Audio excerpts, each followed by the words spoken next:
Hi, Geometry Scholars. We're on 8.3, Chapter 8. We just proved that we could do angle similarity with triangles. So this next section is going to extend that particular knowledge to side, side, side, and side angle side. So in a perfect world, you will learn to use both of those theorems. And also we're going to revisit the idea of slope criteria for similar triangles. Remember, with parallel slopes that are the same and perpendicular slopes that the product is -1. These are the previous vocabulary words you'll want to look at: similar figures, corresponding parts, slope, parallel lines, and perpendicular lines. Without further ado, this is a bigger section. Let's go. So in addition to using congruent corresponding angles to show that two triangles are similar, you can also use proportional corresponding side lengths. And you can use this theorem 8.4. If the corresponding side lengths of two triangles are proportional, then the triangles are similar. So if you compare AB to RS, if you compare BC to ST, and also CA to TR, and those three ratios are equal, then the triangles are similar. This is how you would use that theorem. Is either triangle DEF or triangle GHJ similar to triangle ABC? Solution. The side-side-side similarity theorem states if the corresponding side lengths of two triangles are proportional, then the triangles are similar. Compare triangle ABC and triangle DEF by finding ratios of corresponding side lengths. When using the side-side-side similarity theorem, compare the shortest sides, the longest sides, and then the remaining sides. The shortest side in triangle ABC is side AB, and the shortest side in triangle DEF is side DE. So AB divided by DE is equal to 8 divided by 6. Simplify, and this equals 4/3. The longest side in triangle ABC is side CA. The longest side in triangle DEF is side FD.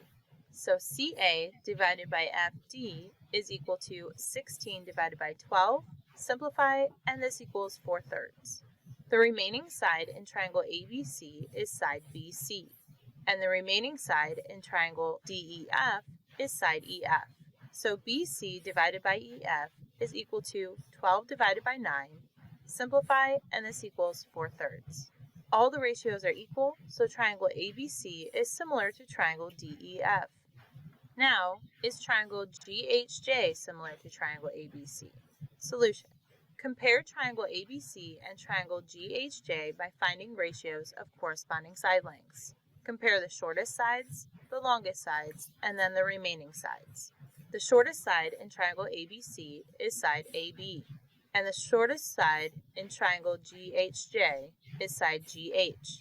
So AB divided by GH is equal to 8 divided by 8, which equals 1. The longest side in triangle ABC is side CA, and the longest side in triangle GHJ is side JG. So CA divided by JG is equal to 16 divided by 16, which equals 1.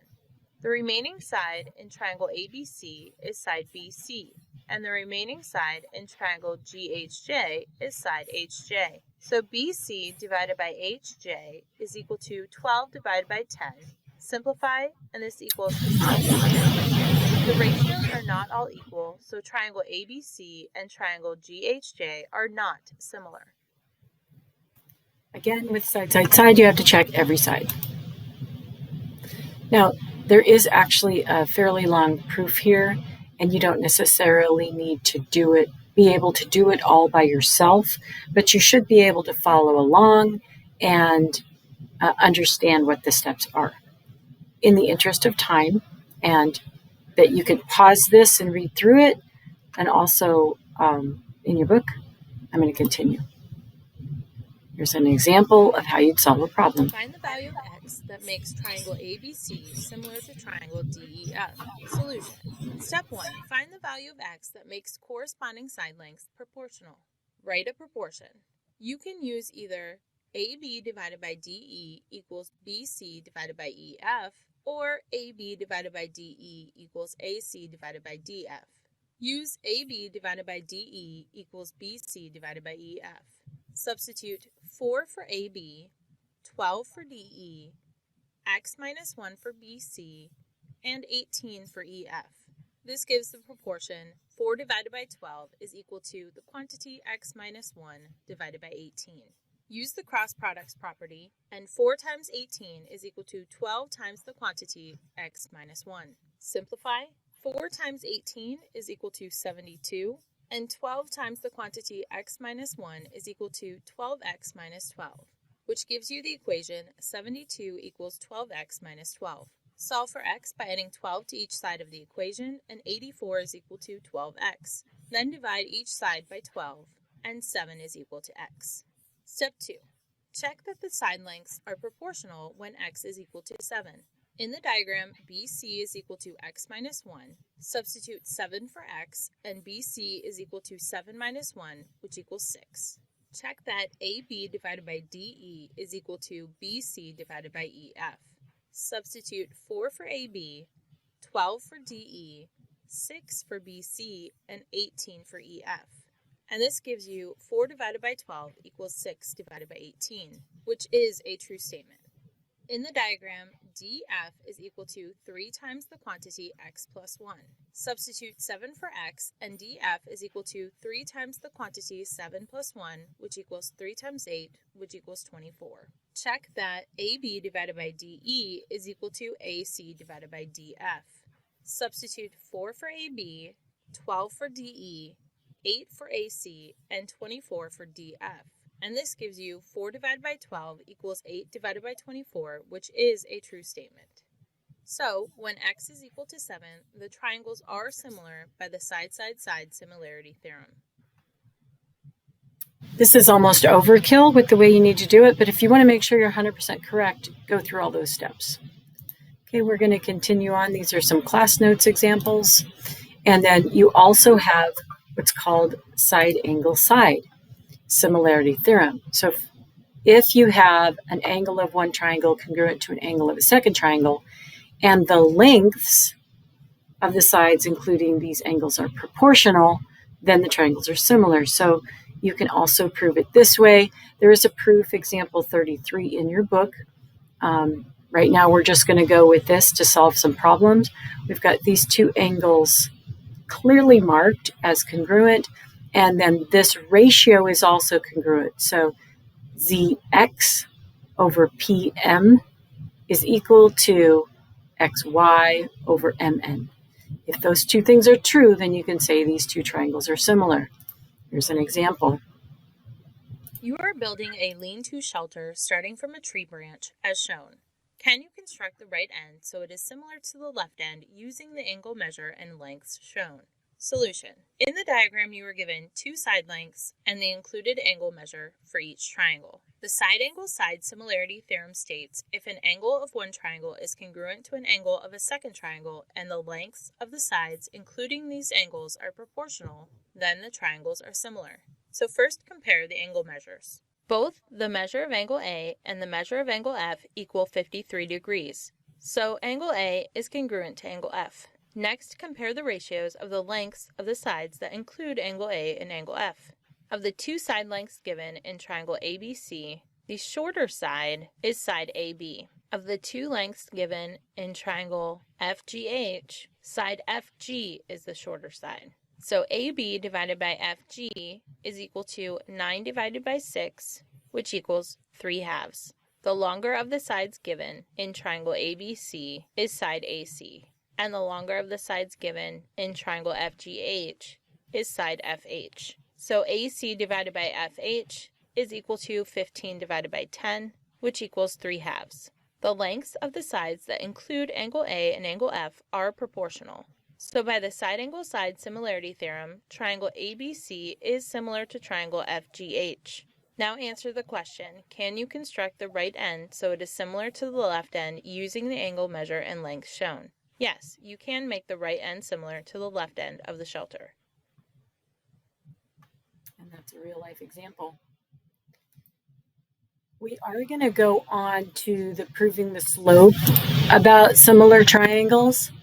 Okay, but before we do that, this is just a little chart that you can see. You now have three triangle similarity theorems. You've got the AA theorem, where you need two congruent angles. You've got SSS similarity theorem, where you need the ratio of all three sides, the corresponding sides, to be equal to say they're similar. And then SAS means you have to have two congruent angles, and then also two congruent ratios of sides to say that those two are congruent. So that just gives you an idea to put in your notes so it's more succinct. And now we're going to go on to the slope part. And this has a huge, big proof that we're not going to go through exactly, but here's the criteria. You can actually prove the slopes of parallel lines theorem, which is 3.13. Because the theorem is biconditional, you have to prove both parts, but this is what the theorem, if two non-vertical lines are parallel, then they have the same slope. If two non-vertical lines have the same slope, then they are parallel. So we're actually not going to go through this. If you do want to check it out and read it for yourself, you can pause it now and read it, and then I'll move it up a little and you can see it more. If I do choose to do it with you, it will be live under the camera. But you should be able to see all those reasons and follow along. Now we're just going to do theorems 3.13 and 14. Okay, so that was 13. Here's 14. This is also slope with perpendicular. If two non-vertical lines are perpendicular, then the product of their slopes is -1. And if the product of the slopes is -1, then the lines are perpendicular. Again, those are two non-vertical lines. Same thing here. You've got another big proof. Here's the way that you would talk it out first to plan it. And then here's a more formal definition. 20 steps. Okay, so again, I don't expect you to come up with 20 steps on your own, but you should be able to follow each step, what it says, and sort of digest it that way. Here's how we can actually use it in our exercises. Just remember that parallel slopes are the same, perpendicular slopes product is -1, and same as before. We're going to go ahead and end this now and start some exercises, and I'll be right there alongside you to help.